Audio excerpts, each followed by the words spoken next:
Good morning, everybody. Today I will tell you about the paleontology. What is a paleontology? Paleontology का मतलब होता है study करते हैं हम एंशियंट लाइफ के बारे में, एंशियंट लाइफ के past life of the past geologic time के बारे में, मतलब पास्ट लाइफ के बारे में। पास्ट लाइफ के बारे में कैसे पता कर सकते हैं? जो हमें ऑर्गेनिज्म के प्रिजर्व्ड फॉसिल्स मिले हैं, जिन्हें हम फॉसिल कहते हैं। तो पैलियो का मतलब होता है एंशियंट, लूगोस का मतलब होता है स्टडी ग्रीक वर्ड्स में। इसका मतलब स्टडी ऑफ एंशियंट लाइफ। इसकी दो स्पेलिंग होती है, पैलियोंटोलॉजी, और ये ब्रिटिश वर्जन ऑफ स्पेलिंग है पैलियोनोलॉजी, ये अमेरिकन टेक्स्ट बुक्स का है। हम इंडिया में ये palaeontology British version of spelling use करते हैं। जो बारोन जॉर्ज क्यूलर थे, वे फादर ऑफ पैलियोंटोलॉजी थे, जिनके फ्रेंच साइंटिस्ट थे, जो उनकी वास्ट एक्सपर्टीज़ थी एनाटॉमी और बायोलॉजी में। तो कुछ ब्रांचेस होते हैं पैलियोंटोलॉजी की। इन्वर्टिब्रेट पैलियोंटोलॉजी में हम इन्वर्टिब्रेट के फॉसिल की स्टडी करते हैं, वे फॉसिल जिनकी बैकबोन नहीं होती है, जैसे ब्रेचियोपोड, कोरल्स, मोलस्कास, ट्रिलोबाइट्स। वर्टिब्रेट पैलियोंटोलॉजी में हम वर्टिब्रेट की फॉसिल की स्टडी करते हैं, जिसमें जैसे फिशेज, एम्फीबियंस जिनकी बैकबोन होती है। माइक्रो पैलियोंटोलॉजी में हम माइक्रो फॉसिल की स्टडी करते हैं, जिन्हें हम नेकेड आई से देख नहीं सकते, जैसे फोरामेनिफेरा। पैलियो बोटनी में हम प्लांट फॉसिल की स्टडी करते हैं, जैसे निल्सोनिया। पैलियोनोलॉजी में हम फॉसिल की स्टडी करते हैं, जैसे पोलन्स, स्पोर्ट्स की। फिर पैलियो बायोलॉजी एक न्यू स्टडी है, इसमें हम पास्ट लाइफ के एंशियंट स्पीसीज़ को रिकंस्ट्रक्ट करके देखते हैं कि वे फॉसिलाइजेशन इससे पहले कहते रहते थे। The study of the evolution, adaptation and function, evolution and ecology and behaviour. Okay, अब फॉसिल क्या है? फॉसिल को हम लेटिन में फॉसिलियम कहते हैं, लेटिन में फॉसिलियम कहते हैं, जो स्पेसिमेन डग आउट होते हैं from the ground. Dug out कहते हैं 16वीं सेंचुरी में। फॉसिल हमें डायरेक्ट एविडेंस देती है एंशियंट लाइफ का, जैसे हमारे जो एंशियंट लाइफ में जो ऑर्गेनिज्म थे, उनकी एक्टिविटी करते थे, वे चलते थे, तो वे कुछ टाइम जो सेडिमेंट्री रॉक थे वे प्रिजर्व हो गए, कुछ नेचुरल प्रोसेस की वजह से प्रिजर्व हो गए, जैसे skeleton, bones, shell, preserved impressions, track, trails, footprint of the organisms. अगर ऑर्गेनिक रिमेन्स जो है वो 10,000 साल पहले का है, इसका मतलब वो अभी फॉसिलाइज नहीं हुआ है, वो फॉसिलाइजेशन के प्रोसेस में है, जिसे हम कहते हैं सब फॉसिल।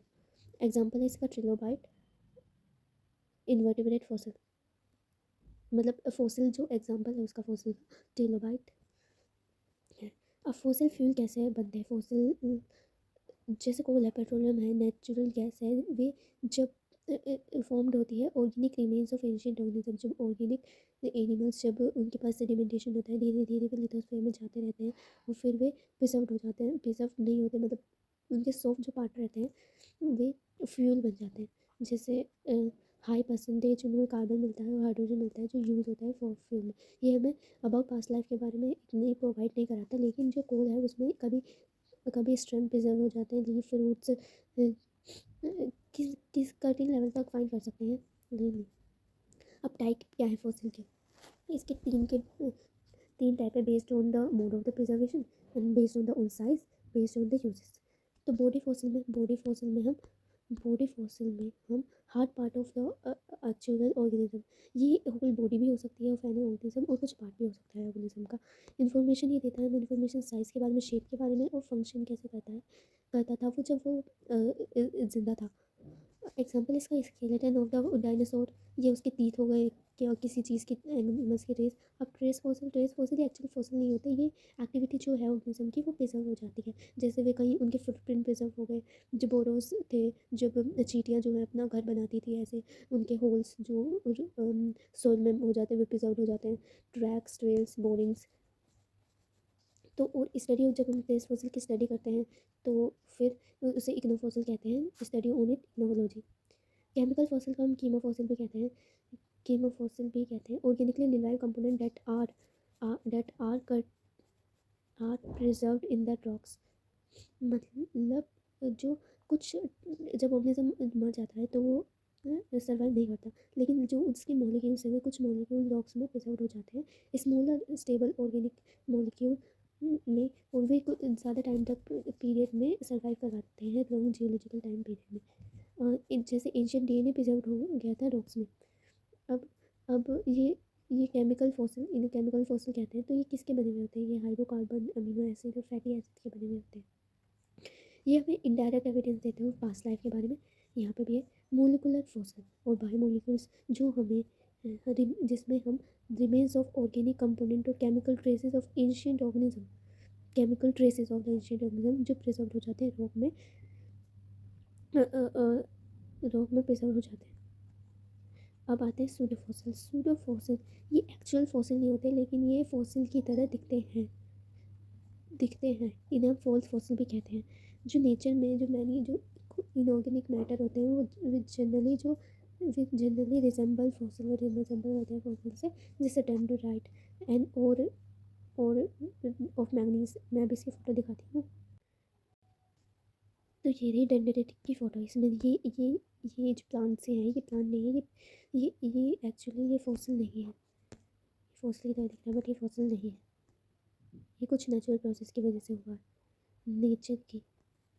अब हम on the basis of size देखते हैं। साइज़ के बेसिस पे माइक्रोफॉसिल लार्ज फॉसिल होते हैं जो 1 सेंटीमीटर से बड़े होते हैं, जैसे bone, teeth, shell, wood and leaves. अब माइक्रोफॉसिल पहला वाला मैक्रोफॉसिल था, अब ये वाला माइक्रोफॉसिल है। इसमें हम इस वेरी स्मॉल की स्टडी करते हैं जो 1 mm से छोटा होता है, जैसे पोलन स्पोर्स। नैनोफॉसिल ये वेरी स्मॉल इन साइज़ होते हैं, जैसे 5 to 60 माइक्रोमीटर के होते हैं, जैसे नैनो प्लैंकटन। अब इंडेक्स फॉसिल क्या होता है? इंडेक्स फॉसिल जो शॉर्ट जियोलॉजिकल टाइम रेंज के लिए में हो, एज में हो, लेकिन वाइड स्प्रेड हो, वाइड जियोलॉजिकल डिस्ट्रीब्यूशन हो, मतलब शॉर्ट जियोलॉजिकल टाइम के लिए, और जिस टाइम में वे थे उसमें बहुत ज़्यादा थे, अबंडेंस थी उनकी। रैपिड इवोल्यूशन रेट, जल्दी इवोल्यूशन हो जाते हैं। इनकी डिस्टेंट मॉर्फोलॉजिकल फीचर थे, जैसे ट्रिलोबाइट है वो कैम्बियन से बनने में आता है, जो पहले जो एक रॉक्स में हमें मिलते हैं। ये करेक्शन और डेटिंग के लिए रॉक्स है। अब ये पर्टिकुलर टाइम पीरियड में अबंडेंस थे, तो ये कोरिलेशन और डेटिंग के लिए परफेक्ट है। अब लिविंग फॉसिल वे हैं जो long Spence of geological time में रहे हैं, मतलब पहले भी रहे हैं और अभी तक जिंदा है, जैसे जिंको ट्री। मैं इसका फोटो दिखाऊंगी थोड़ी देर में। ये हमें बायोलॉजिकल डेटा प्रोवाइड करते हैं, जैसे वो जो फॉसिल होते हैं वे हमें प्रोवाइड नहीं करते, लेकिन ये अभी भी जिंदा है और अभी तक चल रहा है, जैसे लिंगुला जिंको जो डिवियन से अभी तक है। और ये लिंगुला भी ये लिविंग ऑर्गेनिज्म है। ये काम कैम्बियन से रिसेंट तक है, और इनमें कोई चेंज भी नहीं आया। मॉर्फोलॉजिकल जैसे पहले थे अभी भी वैसे ही हैं। अगर चेंज आएगा वो थोड़ा बहुत आएगा। मैं फ़ोटो दिखाती हूँ इसकी। ये है जिंगिको ट्री। अब फॉसिलाइजेशन क्या होता है? फॉसिलाइजेशन में, जिससे हमने कहा था, फॉसिल को हम ज़मीन के अंदर से निकालते हैं, ग्राउंड से निकालते हैं, तो बायोस्फीयर से जो ऑर्गेनिज्म है वो लिथोस्फीयर में ट्रांसफ़र हो जाता है, मतलब process of transfer the material biosphere to lithosphere, मतलब fossil replace by the inorganic matter. अब क्यों ये fossil most of the fossil क्यों फॉसिलाइज नहीं होते हैं डेथ के बाद? तो सॉफ्ट फ्रेशी पार्ट जो अनस्टेबल ऑर्गेनिक मैटर से बने होते हैं, जैसे carbon, oxygen, hydrogen. Hard body parts, shells, skeleton, bone, teeth, ये बने हुए होते हैं हार्ड पार्ट से, जैसे कैल्शियम कार्बोनेट, कैल्शियम फॉस्फेट। अब बोन तो जो सॉफ्ट एंड हार्ड पार्ट्स है, ये दोनों हैं। तो इसमें क्या कहते हैं, इसमें ट्रांसफॉर्म होता है organic matter, animals, plants, micro organism into the fossil. ठीक है। अब ये जो सॉफ्ट पार्ट है ये जल्दी डिकम्पोज हो जाता है rather than the hard parts. अब कंडीशन क्या क्या है फॉसिलाइजेशन की और प्रिजर्वेशन की? वो तो first is organism should have hard parts, उसके बाद हार्ड पार्ट्स होना चाहिए जब भी वो प्रिजर्व होगा, क्योंकि जो सॉफ्ट बॉडी ऑर्गेनिज्म है वे क्विकली डिके हो जाएंगे और रियरली प्रिजर्व होंगे, लेकिन जो हार्ड बॉडी पार्ट्स हैं वो मोर टाइम लेंगे ब्रेक डाउन होने में और वो प्रिजर्व हो जाएंगे। और सेकंड में rapid burial of the organism after the death. Rapid burial हो जाएगा ऑर्गेनिज्म का डेथ में, मतलब जब ऑर्गेनिज्म की डेथ होगी फिर उसके ऊपर सेडिमेंट की लेयर आ जाएगी, फिर वो thick cover of the sediment हो जाएगा, उसमें ऑक्सीजन सप्लाई होना बंद हो जाएगी, जो प्रिवेंट करेगा डिस्ट्रॉशंस बाय स्कैवेंजर्स एंड डिके से।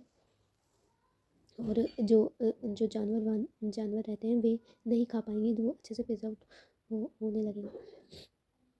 इन्वायरमेंट एबिलिटी टू फॉसिलाइज, जो मरीन ऑर्गेनिज्म होते हैं वहाँ पे जल्दी ज़्यादा प्रिजर्व होने के चांसेस है एज़ कम्पेयर टू लिविंग जो लैंड पर रह रहे हैं।